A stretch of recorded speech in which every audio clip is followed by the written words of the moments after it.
الله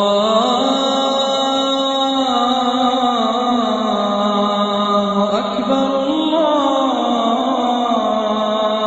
أكبر الله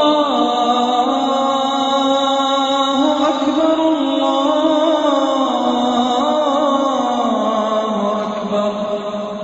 দ্বিতীয় আরেকটা সঙ্গে জানতে চাইব, সেটা হলো সাওম অথবা রোজা। আমরা সাধারণত এটাকে রোজা বলেই ডেকে থাকি। আপনি কি এখন আমাদের বলবেন যে এই সাওম অথবা রোজা বলতে আসলে কি বোঝানো হয়? সাওম একটা আরবি শব্দ, এক বচন।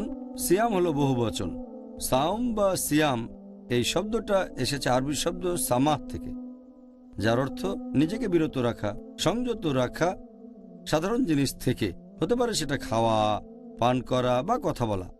আর যে ব্যক্তি সাওম পালন করে এসব থেকে বিরত থাকে সেই ব্যক্তিকে বলা হয়ে থাকে সায়েম।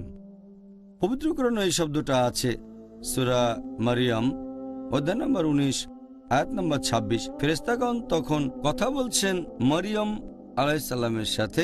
তিনি ছিলেন যীশু খ্রিস্ট আলাইহিস সালামের মা। সেখানে এই শব্দটা আছে। এই আয়াতটা পড়লে দেখবেন যে আমি আল্লাহর উদ্দেশ্যে সাওম রাখার মানত করেছি। তবে এখানে এই সাওম শব্দটা রোজা, এটা দিয়ে পানাহার থেকে বিরত থাকার কথা বলা হয়নি। এখানে অর্থ হলো কথা বলা থেকে বিরত থাকা। কারণ যদি প্রসঙ্গটা দেখেন, যদি এর আগের আয়াতটা দেখেন পবিত্র কোরআনে সূরা মারিয়াম অধ্যায় নম্বর 19 আয়াত নম্বর 25 বলা হয়েছে যে আল্লাহ সুবহানাহু ওয়া তাআলা মারিয়ামকে বলছেন, আল্লাহ তাকে শান্তিতে রাখুন, যে খেজুর গাছের কাণ্ডে নাড়া দাও, তাহলে পাকা খেজুর মাটিতে পড়বে। এর পরের আয়াতে সূরা মারিয়াম অধ্যায় 19 আয়াত 26 বলছে, সেগুলো থেকে আহার করো, পান করো। এরপর বলা হয়েছে, তুমি যদি তখন কোনো মানুষকে দেখো, তাদের বলো, আমি আল্লাহর উদ্দেশ্যে সাওম পালন করছি, আজ আমি কোনো মানুষের সাথে কথা বলবো না। তাহলে যেহেতু এখানে কথা না বলা বোঝাতে সাওম শব্দটা ব্যবহার করা হয়েছে, এর মানে কথা বলা থেকে বিরত থাকা।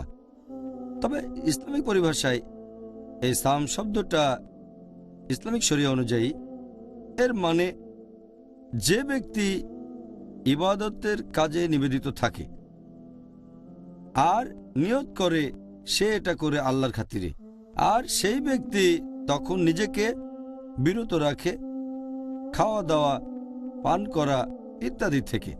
এ সময় সে বিরত থাকে সহবাস থেকেও, এমনকি বীর্যস্খলন থেকেও বিরত থাকে।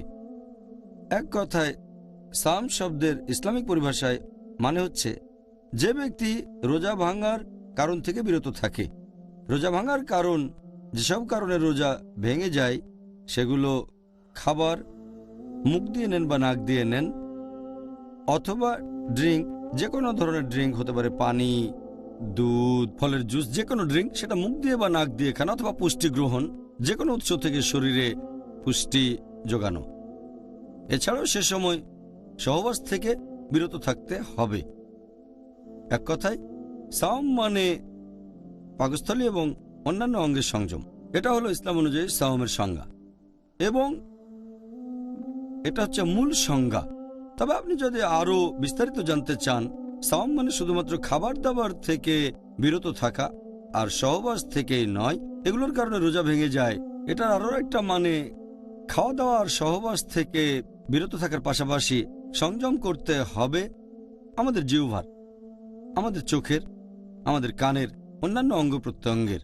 আর সেজন্যই আমরা যখন সাওম শব্দটা ব্যবহার করি, আমাদের নবী মুহাম্মদ সাল্লাল্লাহু আলাইহি ওয়াসাল্লাম বলেছেন, এটার উল্লেখ আছে সহিহ বুখারীতে 3 নম্বর খণ্ড, বুক অব ফাস্টিং, হাদিস নম্বর 1903। আমাদের প্রিয় নবী বলেছেন, যে ব্যক্তি মিথ্যা কাজ আর মিথ্যা কথা বলা থেকে বিরত থাকে না, সংযত থাকে না, অশ্লীলতা করে, সে ব্যক্তির পানাহার থেকে বিরত থাকায় আল্লাহর কোনো প্রয়োজন নেই। তার মানে খাওয়া দাওয়া বন্ধের পাশাপাশি মিথ্যে কাজ আর মিথ্যে কথা বলা থেকে আপনাকে বিরত থাকতে হবে। আর আমাদের নবী মুহাম্মদ সাল্লাল্লাহু আলাইহি ওয়াসাল্লাম এই কথাটা আবারও বলেছেন। আমাদের প্রিয় নবী মুহাম্মদ সাল্লাল্লাহু আলাইহি ওয়াসাল্লামের হাদিস, একটা সহিহ হাদিস আছে সহিহ তাকরিবে খণ্ড নম্বর 1 হাদিস নম্বর 1068। নবী সাল্লাল্লাহু আলাইহি ওয়াসাল্লাম বলেছেন যে কোনো ব্যক্তি রোজা রাখার সময় পানাহার থেকে বিরত থাকবে, পাশাপাশি বিরত থাকবে মিথ্যা কথা বলা থেকে, অশ্লীল কথা থেকে।